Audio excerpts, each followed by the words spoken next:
Hello and welcome to the 160th edition of the Illegal Motion College Football Podcast. In Nashville, Tennessee, I'm the professor, Matt Perkins. And an out and up across the Harpeth River from me here in the Music City, it's our own offensive coordinator, the coach, Corey Burton. Well, I hope I don't drop it, but I do want to brag a little bit. Number one in the state of Tennessee in all passing yards is none other than my quarterback, Hale Page.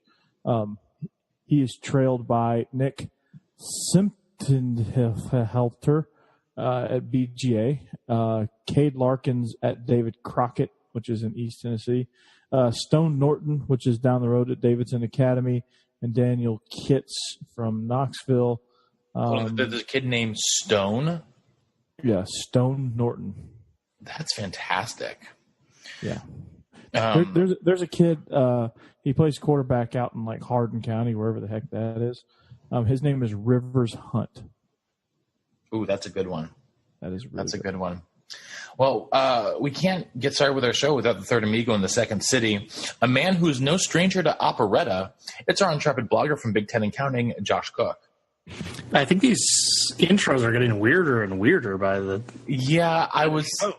Earlier today, I was just... I was recounting the time where, Josh, you, me, Dan, and Cam sang all the parts to Les Mis together in the car coming back from Tapas in Santa Monica. And you guys made me sing all the female parts. So, I mean, you've got the most angelic voice, so you had to.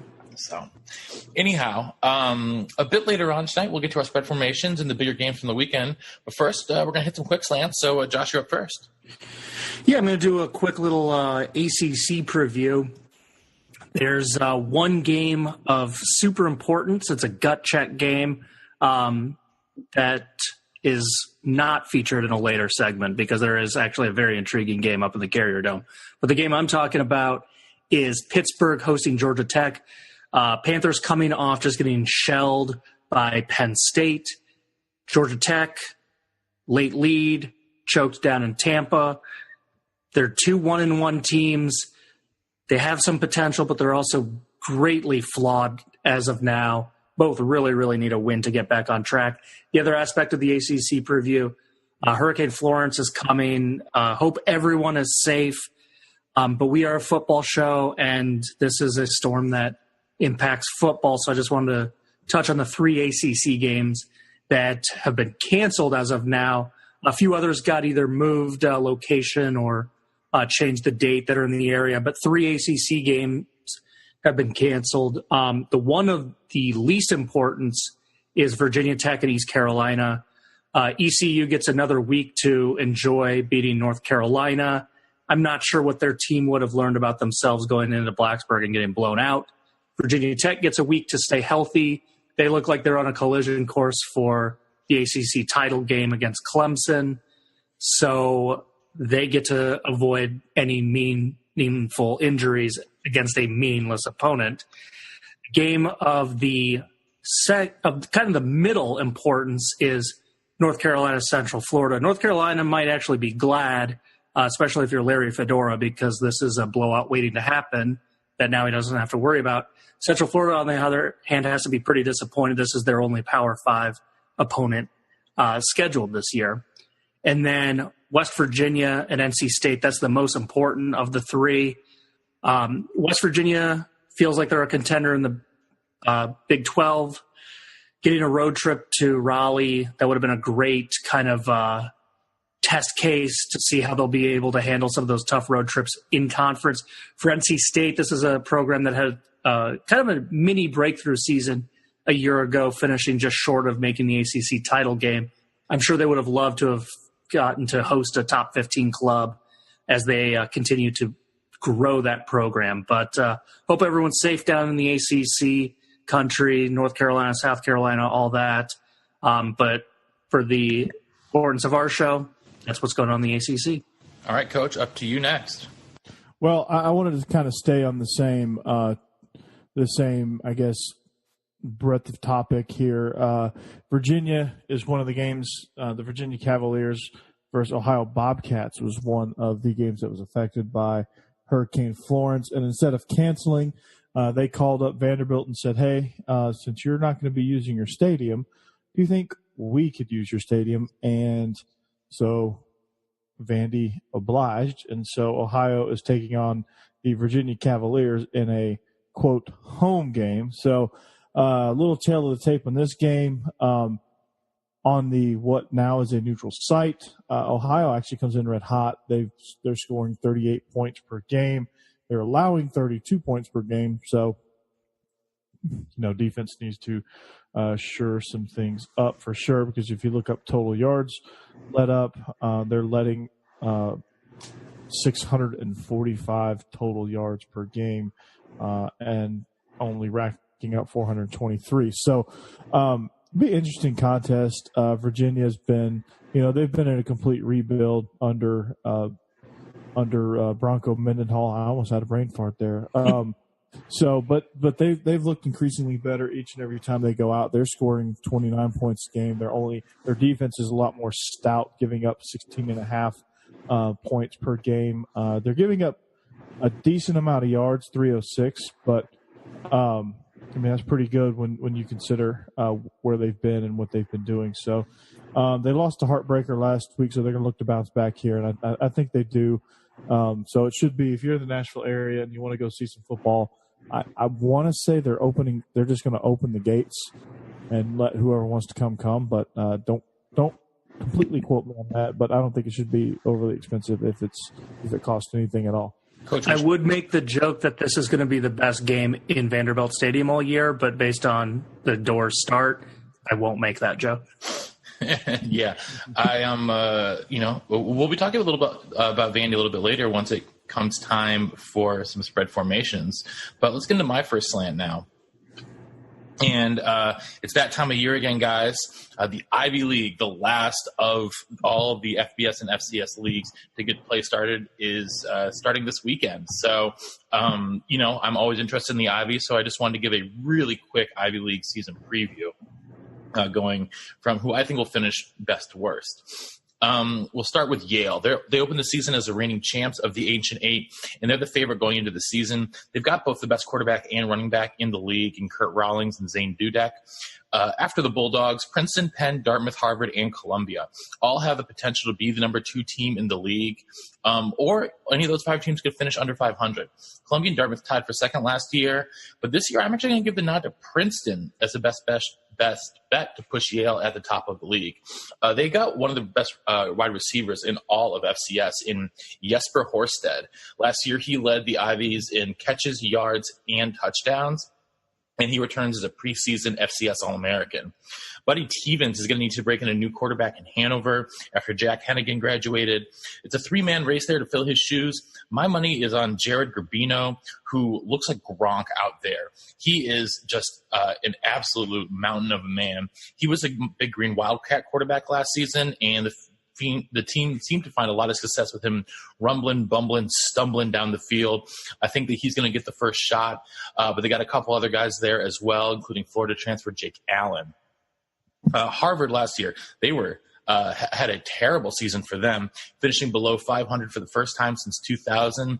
But they've got potentially the best NFL prospect in all the league, an offensive lineman, Larry Allen III. He is, if you remember Larry Allen, the great guard for the Cowboys in the 1990s, he's the son of that Larry Allen. So obviously he's got the bloodlines there. Cornell and Brown are miles and miles behind at the back of the pack and should be easy fodder for the rest of the league. So just quickly running best to worst, we've got Yale followed by Princeton, then Dartmouth, Columbia, Harvard, Penn, Cornell, and Brown at the bottom. But we'll see how that goes. Brown at the bottom. So, Josh, off to you for your second slant. All right. Well, I got 2 games that are really intriguing to me, and I was stunned when you sent the pre-show notes, Matt, that they didn't appear in Deep Roots or Spread Formation, so I'm kind of glad I get to just talk about them solo. The first one is Purdue, a very dismal 0-2 start. You talked about that on our last show, Matt. You predicted them to be second in the West. They host a undefeated 2-0 Missouri team, so Tigers with a nice hot start, but going on the road to a team desperate for a win. Sometimes that club backed in the corner is one of the more dangerous teams you face all year. So that'll be very, very exciting to see Purdue's defense, very, very young defense, try and go against that explosive Tiger offense. And then the other one, the boys from Ames, they host Oklahoma, and obviously this was a massive upset a season ago when down in Norman, Kyle Kempt came out of nowhere. His first career start, racked up 343 passing yards, 3 touchdowns. He's been listed as day-to-day. He practiced earlier today. It looks like he might be able to go, so that's a great sign for Iowa State. That I know they looked really, really rusty a week ago, but they had their first game canceled. And even though their offense is putrid, I thought the Iowa State defense played pretty well, and they will need to. But I am curious for Kyler Murray. You know, he really hasn't faced that great a talent in terms of Florida Atlantic and UCLA defense yet. So he's putting up all those highlights. But Iowa State was one of the better defensive teams in the league last year, a really good defense nationally. They really do a good job of disguising their looks. They discovered last year that they don't have enough depth to go 4 down linemen and then just roll that way. They decided, you know what, let's take a lineman out.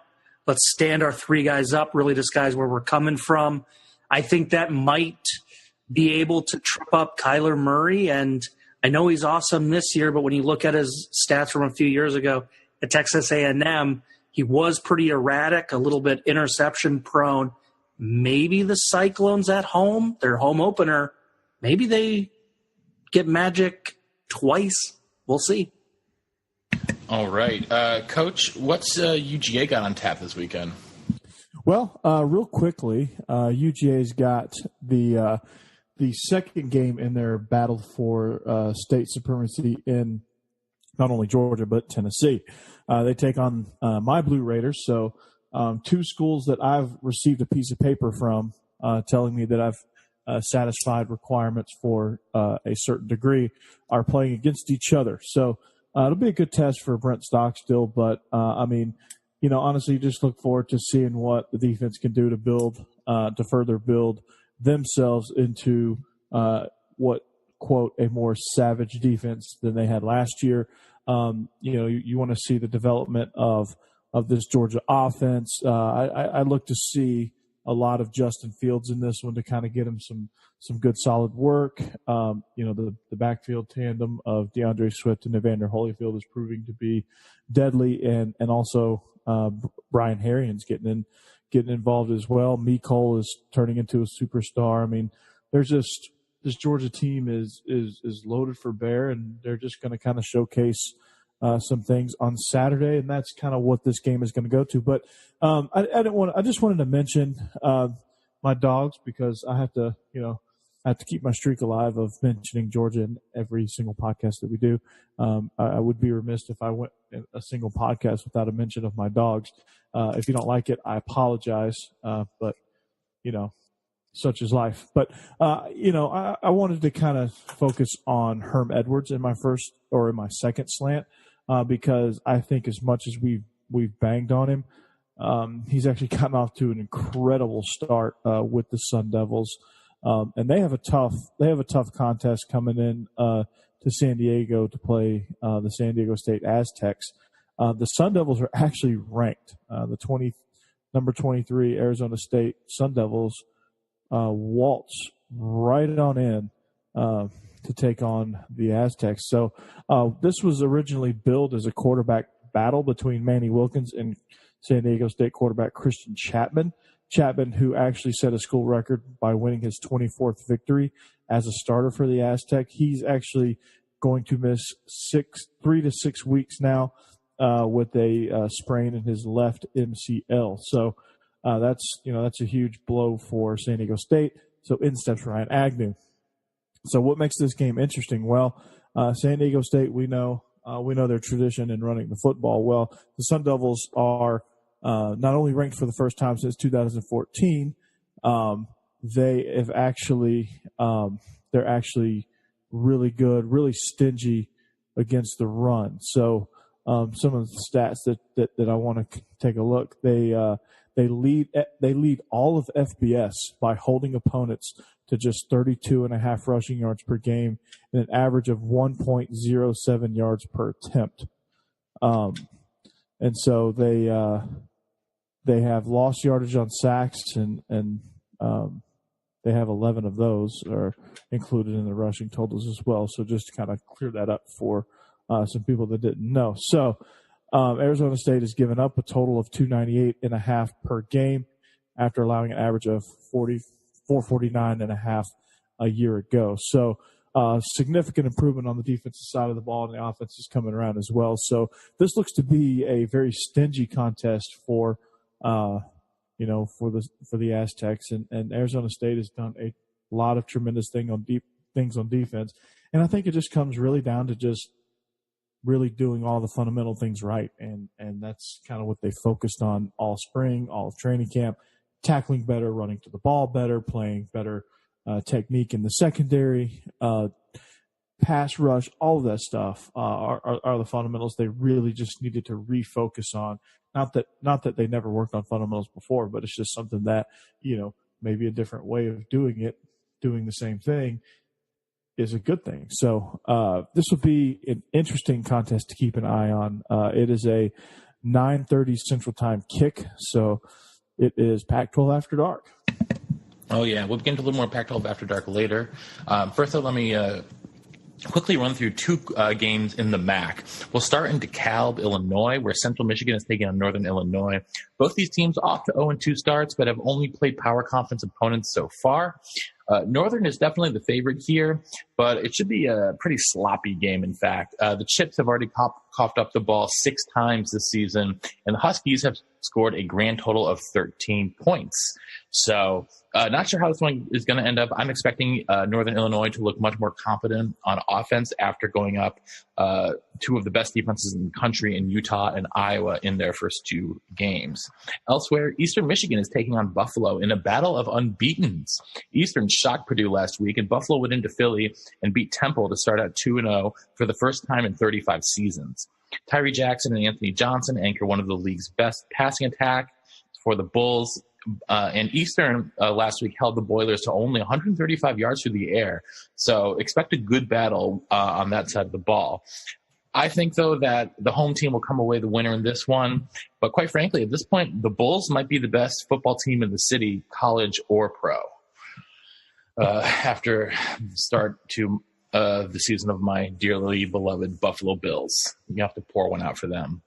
Anyway, before we hit some deep roots. Josh Allen, baby. Yeah, well. The era begins. Great, just what I needed. Well, you might as well, right? I mean, it can't get worse. No. It really can't get worse.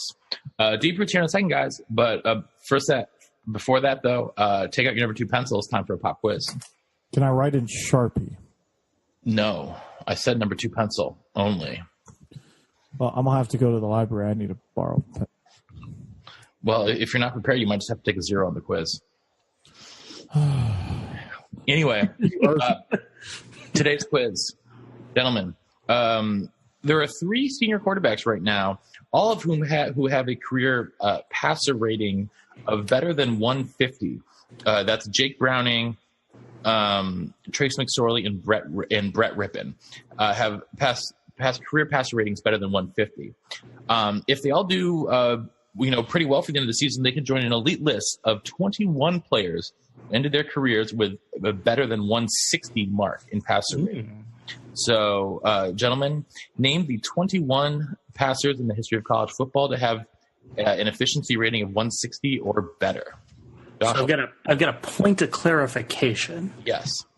Is there any sort of minimum amount of starts, years, games, attempts, anything? Minimum 700 pass attempts. Okay, so we're not going to have some random person who came in and so like Tua Tagovailoa has a passer rating of like 240. Okay, he's thrown like 50 attempts in his career. And then there's probably no Army quarterback who went 2 of 2 for 6 yards and 2 touchdowns. Exactly. All right, so that's good to know. All right, so quarterback rating. This is about efficiency, not just numbers. So I'll throw that to begin with. So, for example, someone like Graham Harrell, who threw for a ton of yards, but not the most efficient guy. He does not appear on this list.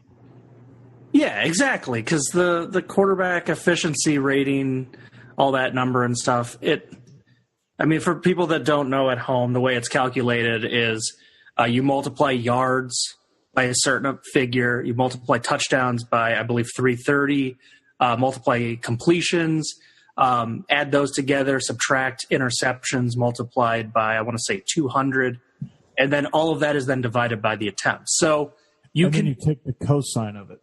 Yeah.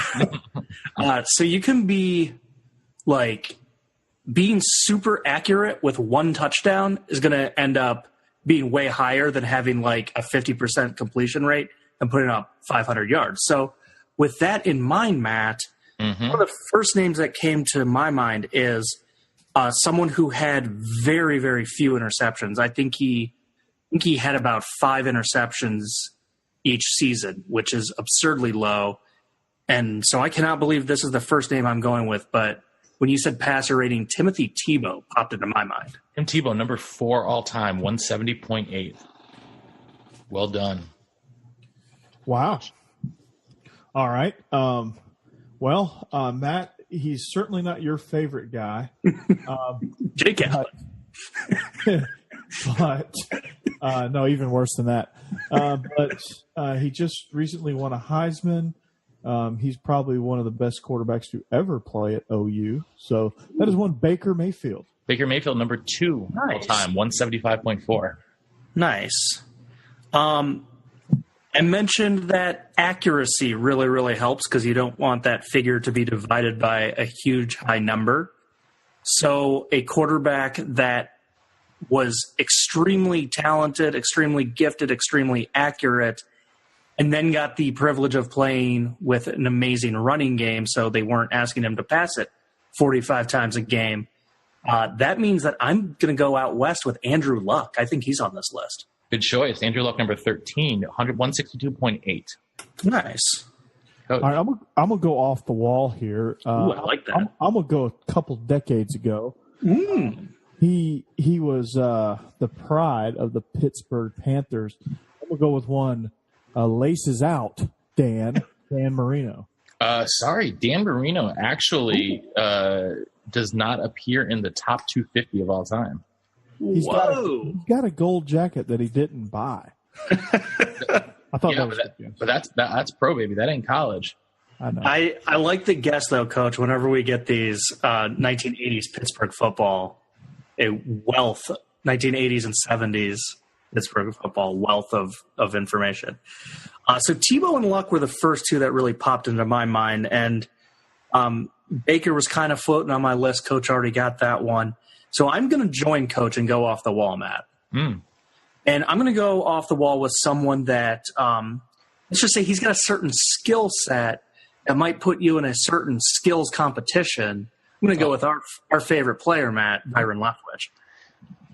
Byron Leftwich, Josh, that's a good guess. Didn't quite make it, though. 150.9 career. Oh, that's still a pretty good rating. Yeah, for his career, he's sandwiched right between Chad Kelly and Brett Hundley. That's not bad company. Yeah, and college quarterback. He's 2 ahead of Chuck Long. Ooh. Well, now there's a name that I don't need to guess. Thank you. I'll just cross that off my potential list. And I will say the oldest of these players to play debuted in the late 80s. No. So everyone on this list played late 80s through today. I don't know if you have this information on you, Matt, but when did this become a stat? 1956. Okay. Ooh, well, that also helps. So now we don't need to worry about, like, going super old school. All right. So that's a good hint. So the next guy that came to my mind was he's also an NFL legend, and he is probably easily the greatest quarterback at his alma mater, I think. He stands at a extremely tall 5'10". That'd be Drew Brees. Drew Brees. Sorry, he's efficient in the NFL, but not in college. Did not make the top 250. So, Coach got Baker, which was one name that popped into my mind. But I think there's another OU quarterback that should be on this list. Has not had the pro success of Drew Brees, but back in college, Sam Bradford was one hell of a quarterback. Sam Bradford, number 1 all time, 175.6. That's a rating right there. Yep, 0.2 above Baker Mayfield. Oklahoma guys own numbers 1 and 2. Dang. All right, so if we're staying on the Heisman Trophy train, I'm gonna go off the wall again. Ooh. Yeah, I'm going for broke here. I got 2 strikes. I'm swinging at everything. I'm gonna go with Heisman Trophy winner from the U, Gino Torretta. That is not where I was expecting. Yeah, no, He's sorry. got all kind of passing records. He's not in the top 250 either. Sorry, Coach, you struck out. My guess, Coach, Josh, you've won this round. So do you want to any more? Do you have off the top of your head? Well, I was just going to say, I think Coach's guesses were great. My sneaking suspicion is back in the 80s, it seemed like 50 to 55% was considered a really good percentage. Yeah. And nowadays, 65 is like what you kind of expect your quarterback to be at. So I'm thinking those guys were just hurt maybe a little bit from their era.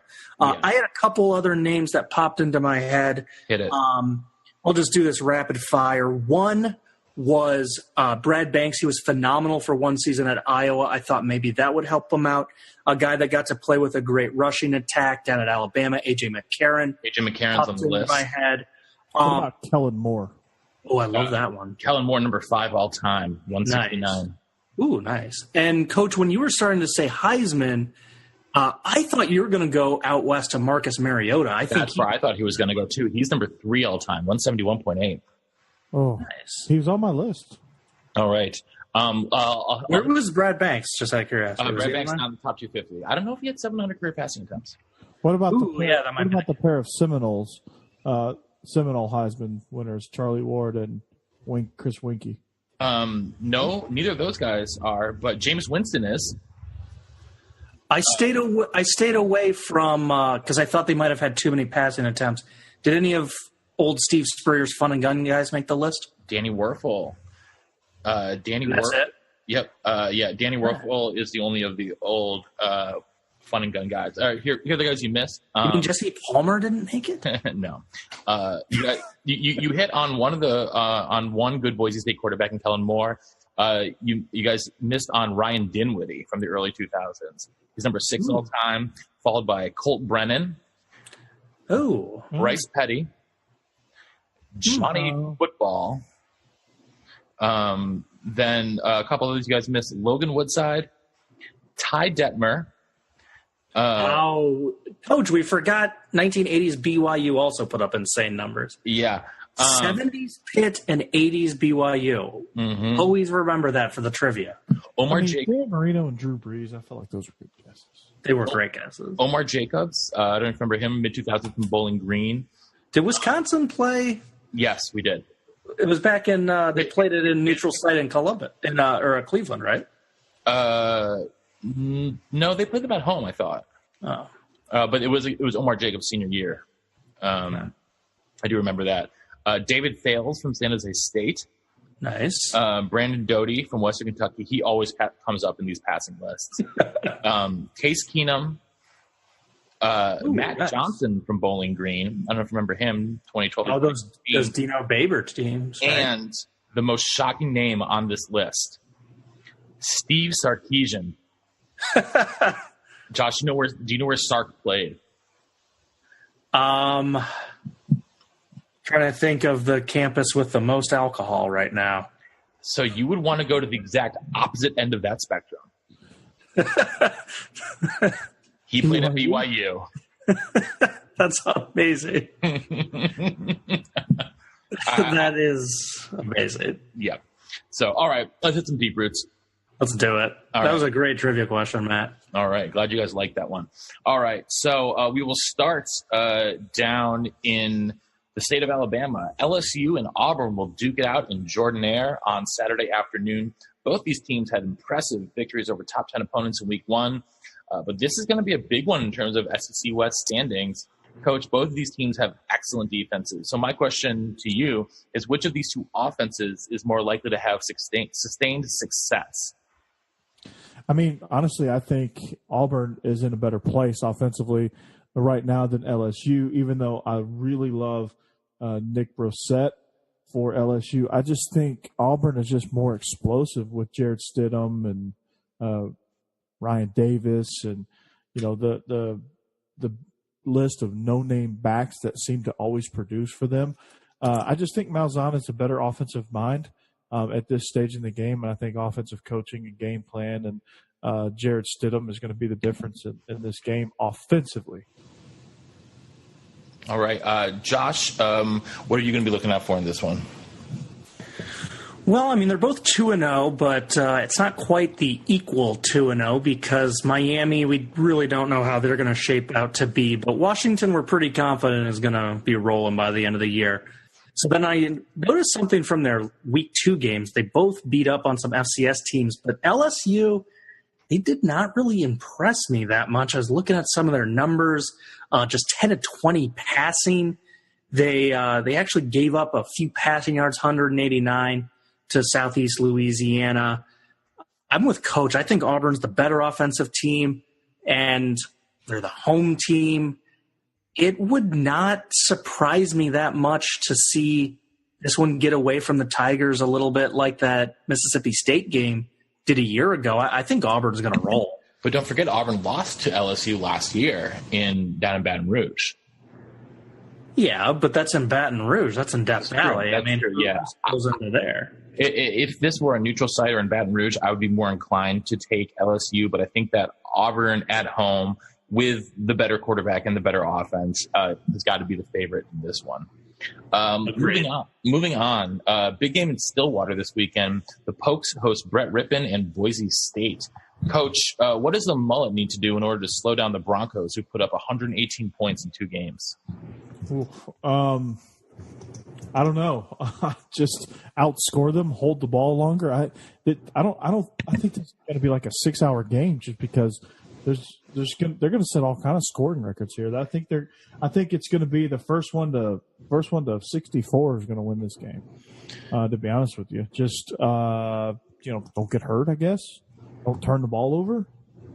I don't know. I mean, defenses are optional with these two teams because both teams like to score, and I'm not sure that either team likes to stop one another. So if you like offensive football, tune into this game for sure. Yeah, Josh, this is definitely going to be a lot of points here this weekend. So do you think that, I mean, at least on the surface, it seems to me that Boise State at least has the better defense on paper going in.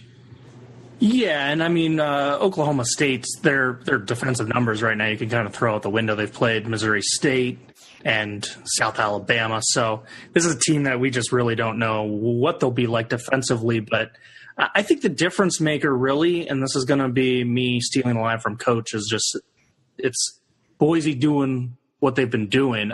Brett Rippon has been tearing it up, 13th in the country right now in passing. They're averaging 59 points. But what's so impressive about this Boise team is the balance. They're averaging 255 rushing yards per game. That's also top 30 in the country. So if Boise can be that balanced, we previewed Oklahoma State pretty well.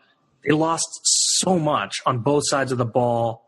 It's going to be tough for a little bit of a new look defense to handle a team with this diverse of an attack. Yeah, I think that balance is really key because of that balance. I imagine that Boise State will end up holding the ball longer, and that young Oklahoma State defense will have to be out on the field more and more. And I think that's going to be the big key in the game. And obviously turnovers will be huge here as well. Brett Rippon, very efficient, doesn't really turn the ball over very much. And Oklahoma State can get a little turnover happy at times. Another kind of deceptive thing, and maybe Coach can also speak to this, but I kind of like when teams have already had a road trip, even if it's an easy opponent, to just have a road trip, be used to a long flight, hotel, a little bit different routine. Well, Boise was on the road last week at Troy, so having another long trip down to Oklahoma, I don't think is going to phase them. I think they'll be locked in business as usual. I mean, I think Boise is one of those type of programs. They're not too phased with being on the road. I mean, yeah, it's not really easy to get anywhere from Boise.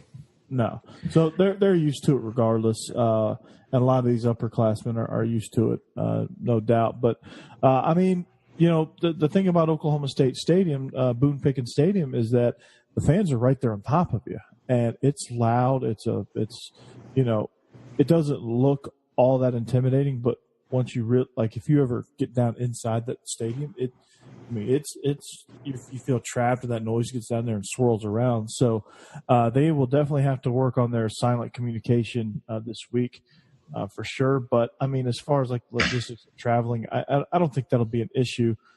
I actually like Boise State in this game. I mean, they are rolling and they are on fire, and you know, once they get on fire, you know, it's hard to slow them down. Yeah. Well, let's just take a short drive down Interstate 35 to Jerry World, which is home to a big non-conference matchup between the Ohio State University and TCU on Saturday night in primetime. Ohio State's offense does not seem to have missed a beat without Urban on the sidelines. Josh, any chance that, what's the chance that Gary Patterson and the Horned Frogs can slow down Dwayne Haskins and company? Well, Gary Patterson's been coaching really, really elite defenses for quite a long time. It's interesting when you look at how his program found success back in the WAC and Mountain West. It was all defense. Then they get the Big 12, and they're like, oh, wait, we might need to score a few points in this league. No one plays defense. Yeah.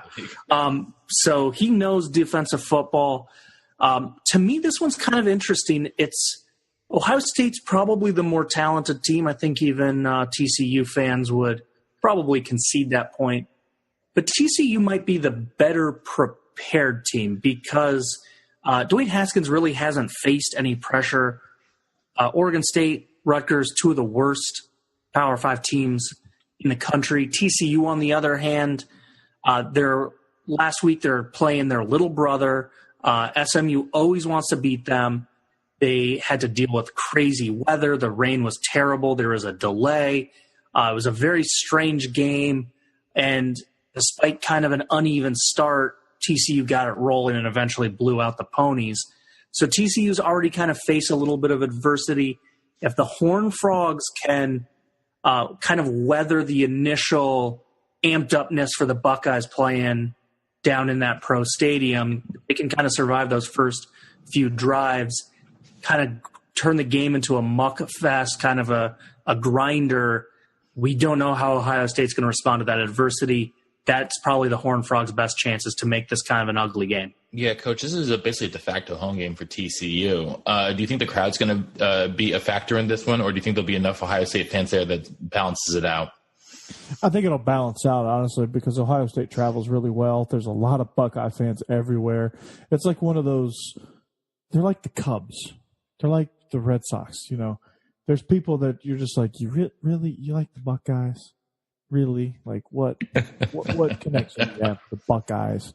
You know, they have a lot of those type of fans. And I know I get it. A lot of schools have those type of fans. Alabama's probably the most. Number one for that, yeah. They're probably number one for that, but I think Ohio State's probably not too far away at number 2. And I think USC is the other team up there that you could throw up there with just like random fans. Yeah. So Iowa's probably in the top 5. So. Well, you know Georgia Southern is a quick number 6. But, I was going to say MTSU's up there too. Oh yeah, totally. There's a ton of sidewalk MTSU fans. They're all over the place. I can't handle it. But no, the crowd's not going to play a factor. It's going to be a true neutral site crowd.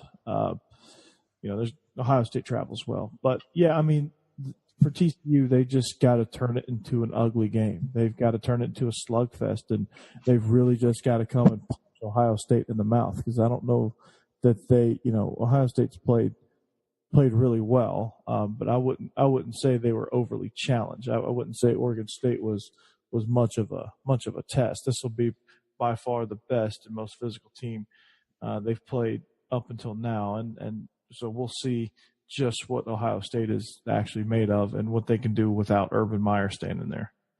All right. I just mentioned Sidewalk fans for USC. They have to head to Austin this weekend to take on a Longhorn squad that has looked anything but impressive so far this season. Coach, do you expect JT Daniels to look better this week after a pretty bad showing in his first road game at Stanford last weekend? Yeah, I think he's got a lot of the road nerves out of his system. He's going against I think Stanford's probably one of the best defenses he'll face all year. Probably pretty easily, I could say that might be the best defense he faces all year. I certainly don't believe that Texas will give him any sort of problems. I think he'll kind of get back in his groove, and he might even show out a little bit in this game.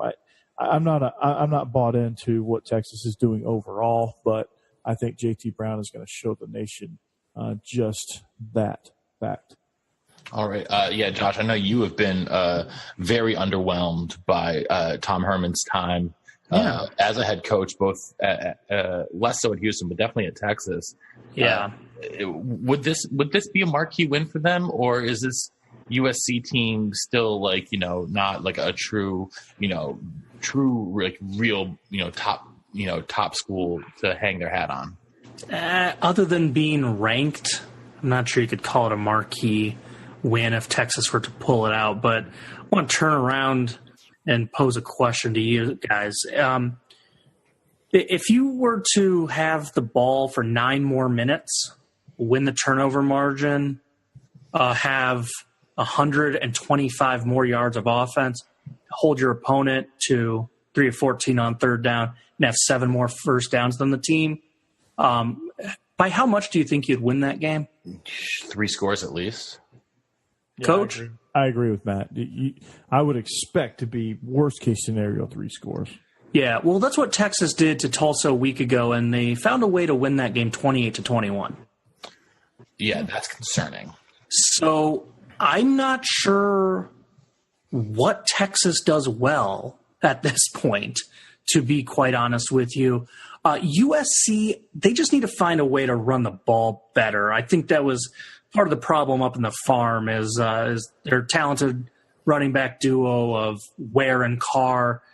They got the touches. They got 28 touches between the two of them.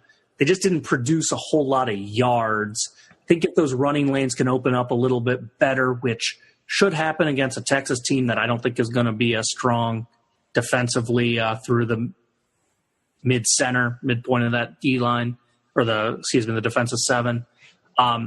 I think USC will be a little bit more balanced.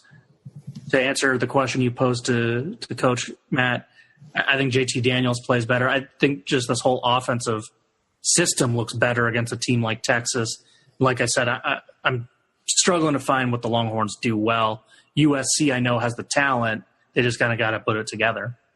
Yeah, absolutely. Well, we're going to stick in the Pac-12. Finally, this one's a little Pac-12 after dark. It's the marquee matchup in the Pac-12 this weekend. It's a good one. Number 10, Washington heads down to Rice-Eccles Stadium for what is surely going to be a slugfest between two of the best defenses in the conference. I think one of you guys has said Stanford's the best defense in the conference. I personally think that both Washington and Utah can give them a run for their money on defense. But, Josh, what does Utah need to do in order to pull off the upset at home? Well, they got to do a couple things. The first is they got to find some more points. They only had 17 when they traveled here to DeKalb. They won that game 17-6. I know Northern is going to be a force in the MAC. They always are, but that was a pretty lackluster performance. In fact, that ended up being less lackluster. That feels weird to say, but Utah looked even worse against Northern Illinois than Iowa did, and that's saying something. But defensively, they did make the day really long for Northern. They held them to 6 points.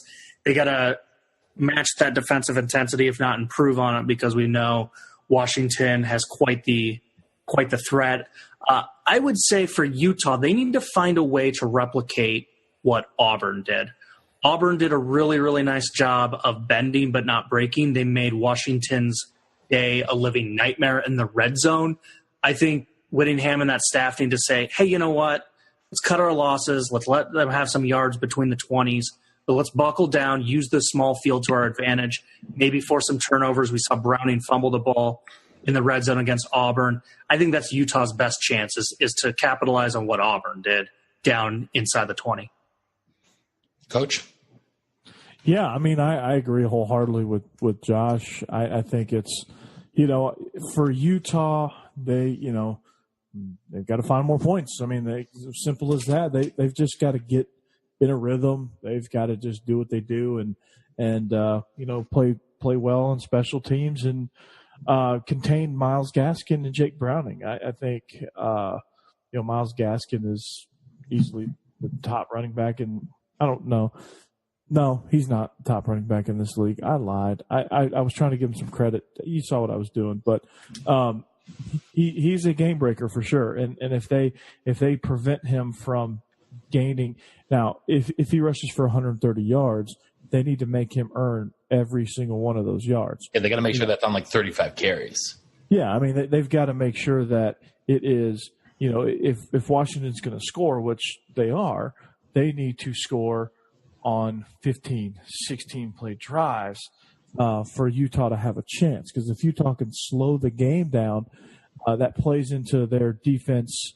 That plays into their defensive, knockdown, drag out, lull you to sleep, and squeak a victory out game plan. And that's kind of what they do best.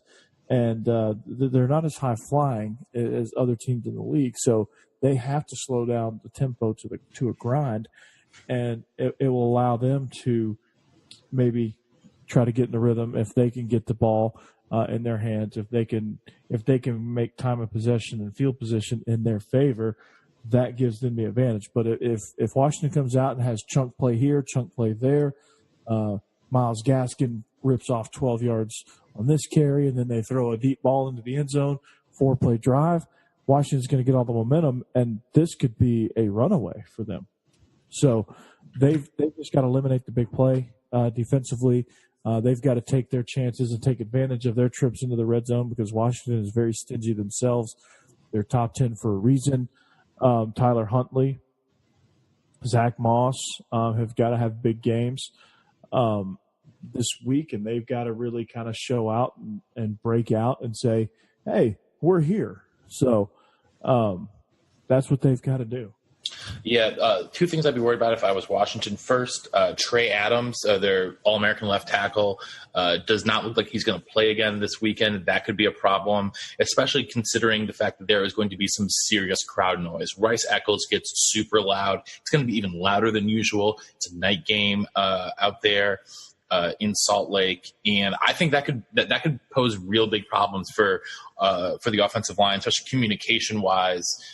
When it's so loud you can't even hear yourself think. You're without your anchor there at left tackle. I could see Utah, really giving Washington a tough game. I picked the Utes to win the Pac-12 South, and I'm not going to back down from that now. And I'm actually going to pick Utah to win this game in a bit of an upset. But let's head now finally to some spread formations. Coming into the week, I'm at 4-6. You guys are both at 2-8. Like I said on Tuesday's show, not exactly our best start to the season, but only way to go from here is up. So Aunt Sally, you should listen to Matt this year, not me. We're going to start at West Point, where Army hosts what has been one of, if not the best story of the season in Nick Rolovich's Hawaii squad. Josh, Black Knights are 6.5-point favorites at home. Who you got? So I'll tell you what is concerning about this game is I know they didn't leave the night before the game. I know they're going to have some travel days, some recovery days, but Hawaii's flying cross country. And then it's at 11 o'clock Central Time, so that's the noon start time out in West Point. So there might be some sleepy Rambo Warriors. It's a 6-hour time difference. So their body clocks, it'll be 6 a.m. for them when they take the field at noon local time. So that is of high concern. But They played at Massachusetts a year ago. They are used to longer flights than pretty much every college football team other than maybe when Idaho was in the Sun Belt. So I'm just going to have to look at the product on the field. And the fact is Hawaii is 3-0. They look incredible on offense. And Army got manhandled by a Duke team that we weren't all that high on. And then Army, they blew out Liberty, but Liberty had a ton of yards offensively, a really good day passing. They just kept coughing the ball up. They had 2 fumbles and 3 giveaways. Overall, Army was clean in that stat sheet. If Hawaii controls the ball and puts up the offense that Liberty showed you can against Army. All right, Coach. Josh likes the rainbows. Who have you got here? Well, I'm going to go back to a game we just previewed, Washington at Utah. Now, there's 2 types of matchups when you're previewing and you're doing a stellar show like we are doing. You have individual matchups with 2 teams that share similar philosophies.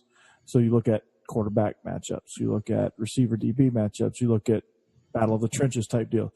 And then there's a battle of contrasting philosophies. With Utah, it's defense, pound you in the mouth. We can throw it if we want to, but we would rather ram it down the throat. And Washington is, they're number 10 in the country, but they would prefer, Chris Peterson would prefer if he's launching it all around the yard, but he's going to win however he can win. But the overall philosophy is run by you and play somewhat stingy defense. So with this, long story short, it's a battle of philosophies here. Hawaii is extremely up-tempo. They want to just run past you, and exhaust you to death. Army wants to grind you and beat you into a pulp. If Army is allowed to do that, Army will grind this thing into a halt and they will cover. So it's either going to be Army winning by 10 points or it's going to be Hawaii winning by 3 touchdowns. And I'm going to take the Rainbow Warriors here. They're red hot, and I think this cross country travel is going to be extremely irrelevant. All right. Well, were it not for the 6-hour time difference, I would take Miami, Hawaii in a heartbeat. But I'm going to go with the Black Knights here, guys. I think that 6-hour time difference, the 6 a.m. body clock, is just going to be a little bit too much to overcome. I see Army just holding on to the ball. Hawaii's put up a lot of points, but they've given up, a fair bit of yards too. So I think the Army can hold the ball enough to take this one. All right, we'll stay within the great state of New York, heading to the Carrier Dome, where the Orange host the Noles, who are coming off of an ugly game against Samford last week. Florida State still somehow 3-point favorites on the road here. Josh, who you got? So it'd be really, really easy to overreact to Florida State and say, hey, they got blown out by Virginia Tech, struggle with Samford. Of course they are dog crap. Of course they're going to lose this game. And there's something that supports this argument, and that is last year's result. Syracuse almost beat them in Tallahassee a year ago. They lost 27-24. Eric Dungey went off. He had a great day passing, over 100 rushing yards. So not only is Florida State trending bad, but Syracuse almost knocked them off a year ago. And Florida State, as far as I can tell, has changed literally nothing about their team, including keeping a really bad offensive line. Give me the Home Dogs. Coach? Ooh, Home Dogs. Is that new on the menu? Home Dogs? What comes on a Home Dog? Some Syracuse orange, baby. Yeah. You know what? Josh, I was going to pick Florida State because I was like, you know what? Florida State's going to win, but they're going to barely cover. And it's going to be some sloppy thing because Syracuse is not exactly lighting the world on fire themselves. But I think you just talked me into taking the Kings of the Carrier Dome. So I'm taking Syracuse. All right. I am clearly taking Syracuse in this spot. I think Syracuse needs to go to a bowl game this year for Dino Babers to really get this program moving in the right direction. They have to win games like this in order to get there. I say they do it. Give me Eric Dungy and the Orange. All right, next, we will head a couple hundred miles west on Interstate 90 to South Bend, Indiana, where the Golden Domers are playing host to Vanderbilt. Both teams 2-0 on the season, but the Irish 2-touchdown favorites here at home. Josh, they're going to cover that spread? Ooh, so Notre Dame, a little bit of an unknown quantity right now because they looked good for a half against Michigan and then really packed it in that second half. And then against Ball State, just maybe they were disinterested. Maybe Ball State, being from the state of Indiana, thought this was a rivalry game and were playing, out of their minds. I'm not sure what it is, but I do know Notre Dame had 3 interceptions in that game. I know that Notre Dame was terrible on third down. I know they did not get very many first downs in that game. And I know they rushed the ball really, really ineffectively, averaging 2.9 yards per carry against a team that we universally picked to finish last in the MAC. Vanderbilt knows defense. They're 51st right now in passing defense. Not amazing, but they do have 3 interceptions on the young year already and 9 sacks in 2 games. I'm not entirely sure that Brandon Woodenbush has turned the corner yet. And you're telling me I'm getting how many points if I get to pick Vanderbilt? 2 full touchdowns. So I'm taking Vanderbilt. All right, Coach. Yeah, I'll be honest with you. I don't know jack diddly do about Notre Dame. I still don't know really what they bring to the table. And I say that I know I previewed. Josh, Coach, I still don't think that Notre Dame knows what they bring to the table at this point. No, they really don't. They don't have an identity yet. They don't, they don't fully know what they're good at, what they're bad at. But I think they still come away with a win. I just don't think it's by 2 touchdowns. I think Vandy's going to hang in there strong.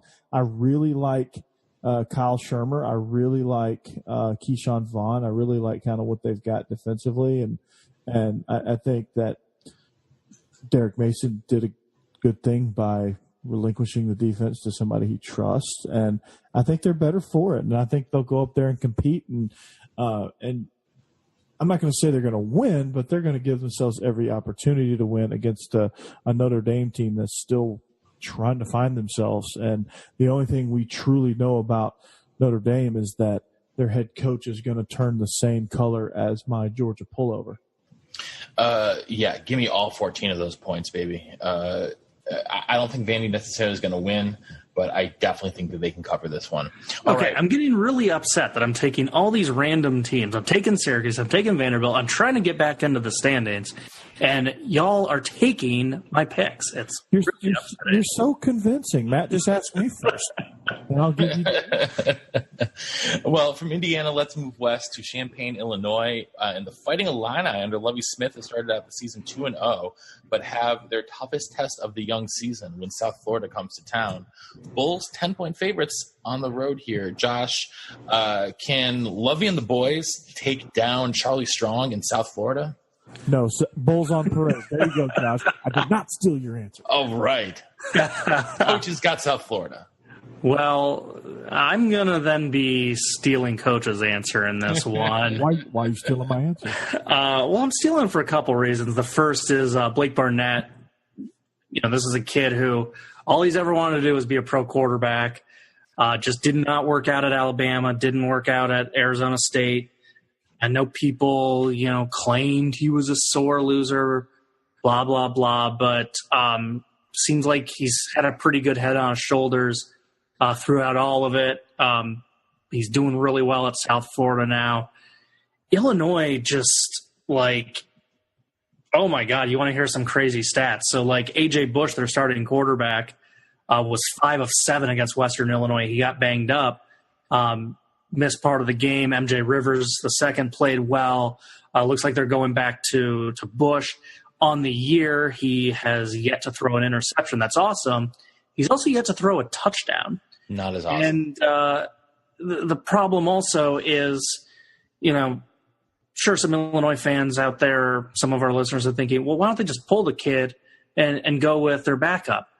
Well, their backup, Cam Thomas, is dealing with some personal reasons. He left the team to focus on himself and do some self-care. So they have a pretty ineffective starting quarterback and then no one else on the roster that's a scholarship quarterback. So Illinois is a mess right now offensively. They're not going to put up very many points. South Florida knows what they're doing, and it's going to be Bulls by a lot. I'm surprised that it's only a 10-point spread, quite honestly. Oh, yeah, definitely. I'm also taking South Florida in this one. All right, finally, gentlemen, we have a true battle of Power 5 heavyweights. That's right. Rutgers gets to head to our favorite track to take on Kansas. Both these teams come in at 1-1. Kansas, 1.5-point favorites at home. Josh, it's hard to overstate how massive this game is. Who's coming out on top? Well, Rutgers looked every bit as awful as I thought they would. I have them going 0-9 in the conference for the second time in 3 years. I don't care what their athletic director is saying. If you go 0-9 in 2 of the last 3 seasons, I would personally be firing Chris Ash. I think they have the worst offense in the league, and I just got done yelling about Illinois. In that Ohio State game, they could do nothing. They passed for 65 yards and 2 interceptions while going 11 of 30. They can't rush the ball. They can't do anything on offense. And it's really tough to be competitive in games when you have a dreadful offense, possibly one of the worst offenses in the country. And so Kansas at least can put up 31 points against a MAC team. I'm not sure Rutgers could put up 31 points against a MAC team, considering they struggled to get to 35 against Texas State, the worst team in the Sun Belt. So because Rutgers has the inability to do anything offensively, I find myself taking the Kansas Jayhawks. Rock chalk, baby, coach. Well, if Jim Mora Sr. was Rutgers' head coach, here's what he would say. He would say, quote, "We didn't do diddly poo. We couldn't move the ball. We couldn't catch the ball. We couldn't make first downs. We just sucked." Ask me if we're going to the playoffs. You going to the playoffs, coach? Playoffs? You kidding me? Playoffs? We can't even win a game. I mean, come on, playoffs? I'm taking the Jayhawks here. They're red hot after their big win over Central Michigan after we doubted them. David Beatty. Wait, hold on. You guys doubted them. I picked them last week. Okay, yeah. You're right. I doubted them. We deserve that. Yeah. Touche. Point taken. But here's an interesting stat.